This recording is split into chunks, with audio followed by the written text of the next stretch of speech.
Today, we're going to be talking about the life change slump. Or you are anticipating retirement or maybe have just retired. Having a huge life change can throw you into an emotional funk. Well, we're going to talk about how that presents itself and how it shows itself in your life and several steps you can take to get out of that slump.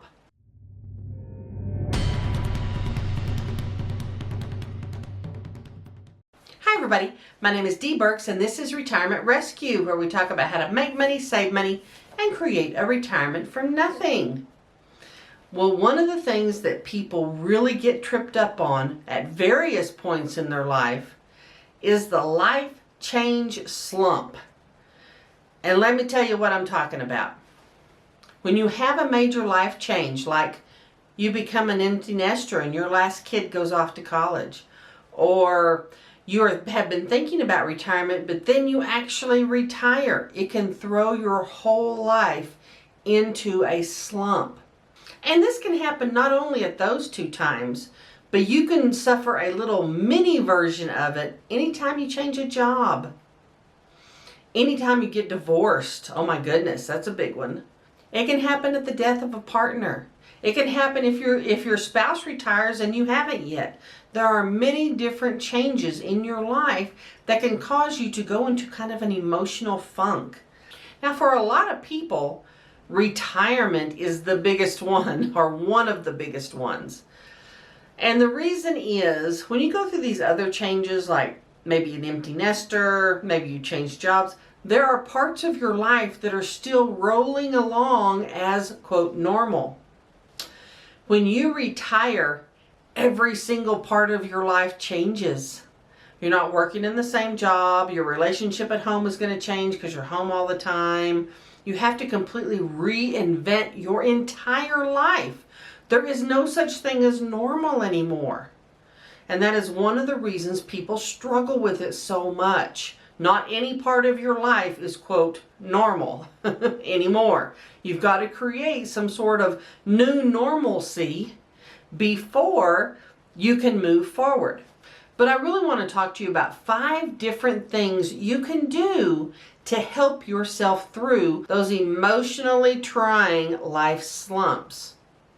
And the first one is think about what you can do right now to smooth it out.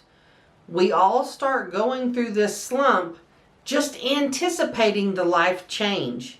You start dreading your kid going to college way before it happens. You start anticipating retirement, not necessarily dreading, but it is the unknown. That big unknown of what life is really going to be like really sets your emotions on edge. So when you think about the anticipation of a life change, there are numerous things you can do actively that will help you. And most of them center around removing part of that uncertainty. For example, one of the things you can do is really look at your finances. If you are getting ready to retire or you have just retired, and I talk about this in my retirement mistakes video, but one of the things a lot of people do is they haven't scaled their life back yet. And so all of a sudden they're getting close to retiring and it's starting to dawn on them, oh my gosh, all this money is still going to be going out. We're not going to have near as much coming in. What are we going to do? But thinking through that, scaling back your lifestyle, scaling down your whole life will help you have some solid answers. It removes some of that uncertainty. So paying attention to finances is a big one. And next, you can really think about your emotions. Even though something like retiring is a fabulous thing, you may be leaving a career that you loved and have loved for 20 or 30, maybe longer, years. There's some sadness associated with that. You've got to understand you're going to grieve that part of your life to a certain extent. It's saying goodbye to something that has been a huge factor in your life for decades. So you've got to understand that you're going to have those emotions. And people are going to say, oh, you must be excited about retiring, when you've just had a huge crying spell that morning because you're going to miss all your coworkers so much. Those things happen. But thinking through that, understanding those emotions are normal, is a big start to helping you not get stuck in that slump. And I also tell people, spend some time visualizing your new life. Talk about your new life. If you have a spouse or partner, sit down with them and say, okay, these next 6 months, what are we going to do the first month? Let's have a plan. What are we going to do the second month? Let's have a plan.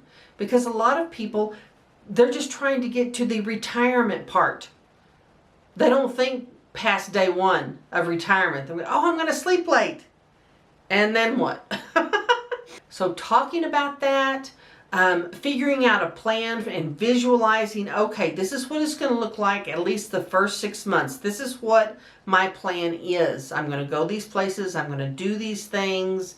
This is going to kind of be my daily routine, I think. And it's flexible, of course.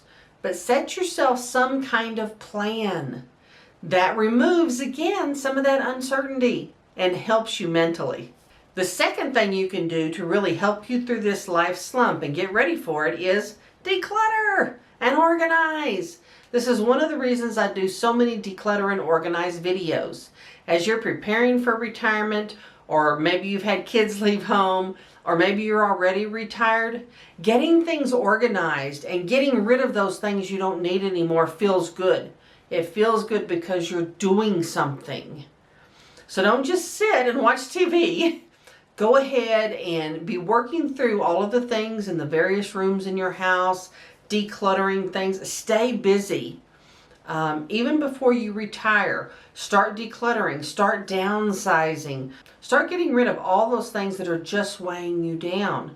And that will make you feel better because you're taking action on something. Taking action always feels good. Number 3, understand anxiety and stress is normal. There are a lot of questions as to what your life is going to look like. But as I already talked about, making plans, getting some things decluttered, starting to have a plan to visualize what those first few months are going to look like will help lower that anxiety and stress. Those are things that are really important for you to recognize what they are. It's worry about the unknown is all it is. That's all it is. It's uncertainty. So figure out what uncertainty is causing you the most anxiety, and then set out a plan to address it, to address that issue. What is it that's causing you to feel so uncertain? And then get some answers. Number 4, and this is actually a fun one. Talk to people who have gone through the exact same thing. Ask them questions. What would they have done different? What do they think would have helped them during the transition between working and retirement? What surprised them about being retired? Those sorts of questions will give you answers to things you didn't even know to ask. And so talking to people, opening that dialogue, starting to create those connections and friendships with people who are already retired will help your transition tremendously. So talk to people about how you're feeling and what your concerns are. Ask them how they did it, and that will help a lot. And number 5, embrace change, not fear. The reason we have such a slump when one of these big life changes happens is mainly because we are embracing fear rather than understanding change is good. Things will be different. That doesn't mean they'll be worse. However, if you embrace fear and all you see is the bad, your life will become very closed off and you will stay in that slump way longer than you should. So embrace change and look for those positive things that you can create and carry forward, and you'll be out of that slump in no time. Now, I hope a few of these ideas have helped you and will help you as you look forward to retirement. And if you've enjoyed this video, please click subscribe, and I'll see you next time.